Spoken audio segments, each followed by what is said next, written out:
Hello guys, આજે આપણે બનાવશું સત્યનારાયણ ભગવાનનો પ્રસાદ. એવું આપણે આજે ઘર માટે જ રેડી કરવાનો છે, પણ તમે કથા કે કાંઈ પણ હોય, ભગવાનનો પ્રસાદ ધરવાનો હોય, એવું કાંઈ પણ પ્રસંગ હોય તો બનાવી શકો છો.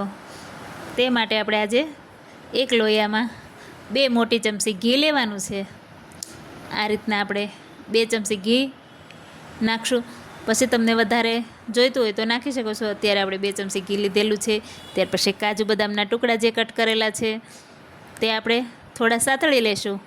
કાજુ બદામ સાતળવાથી ખૂબ જ ટેસ્ટી લાગે છે, અને નો પણ નાખવા હોય તો પણ ચાલે છે, સ્કીપ પણ કરી શકો છો.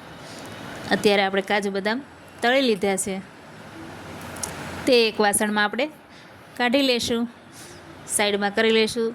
તે જ ઘીમાં આપણે 1 વાટકા જેટલો, 1 વાટકાનો માપ છે તેટલો રવો નાખેલો છે. તો આ રીતના રવો અને ઘી સરસ એવું મિક્સ થઈ જાય એ રીતના ચલાવતા રહેવાનું છે. આપણે ધીમો ગેસ રાખવાનો છે. ધીમા ગેસે સખત ચલાવતું રહેવાનું છે, બેસી ન જાય તળીએ તે ખાસ ધ્યાન રાખવાનું છે. આ રીતના સખત હલાવતા રહેશું એટલે એકદમ દાણો આપણો ફૂલી જશે. રવાનો દાણો વ્હાઈટ જ રહેવો જોઈએ, લાલ ન થવો જોઈએ, એ ખાસ ધ્યાન રાખવાનું છે. મહાપ્રસાદમાં વ્હાઈટ જેવો જ પ્રસાદ હોય છે, લાલ નથી થવા દેતા. એટલા માટે આપણે પણ બહુ લાલ નહીં થવા દઈએ, ધીમા ગેસે શેકશું એટલે બધોય પ્રસાદ એકદમ રવો સફેદ એવો ફૂલી જશે. ત્યાં સુધી રહેવા દેશું. ત્યાર પછી આપણે તે જ વાટકીથી 3 વાટકી એટલે આપણે દૂધ નાખવાનું છે. દૂધ ફ્રીજમાં રહેલું ન હોવું જોઈએ, થોડું સતપ હોય તો વધારે સારું. આ રીતના આપણે 3 વાટકી દૂધ એડ કરી દીધું છે. બધું સારી રીતે મિક્સ કરી લેશું. દૂધને રવો ને ઘી ને બધું મિક્સ થઈ જાય ત્યાર પછી આપણે તેમાં ખાંડ એડ કરવાની છે. તે પણ 1 વાટકો એડ કરવાની છે. આપણે અત્યારે થોડી બચાવી છે, પણ તે એડ કરી દીધી છે થોડી વાર પછી. જો આ રીતના બધું મિક્સ કરી લેશું. 1 વાટકો ખાંડ એડ કરેલી છે, 1 વાટકો રવો અને 3 વાટકી દૂધ.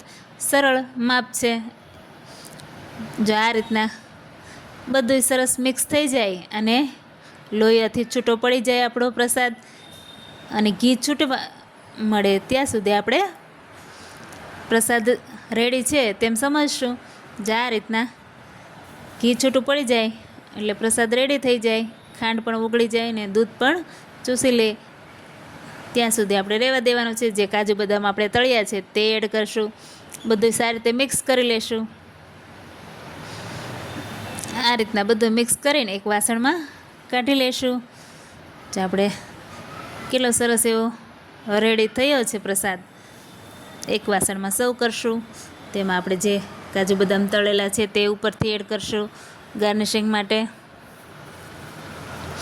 છે ને એકદમ મહાપ્રસાદ, તમે જેમ કે કથાઓમાં પ્રસાદ ખાધો હોય તેવો જ બન્યો છે. ખૂબ જ ટેસ્ટી એવો પ્રસાદ લાગે છે. આપણે તમને ટેસ્ટ કરીને પણ બતાવું છું.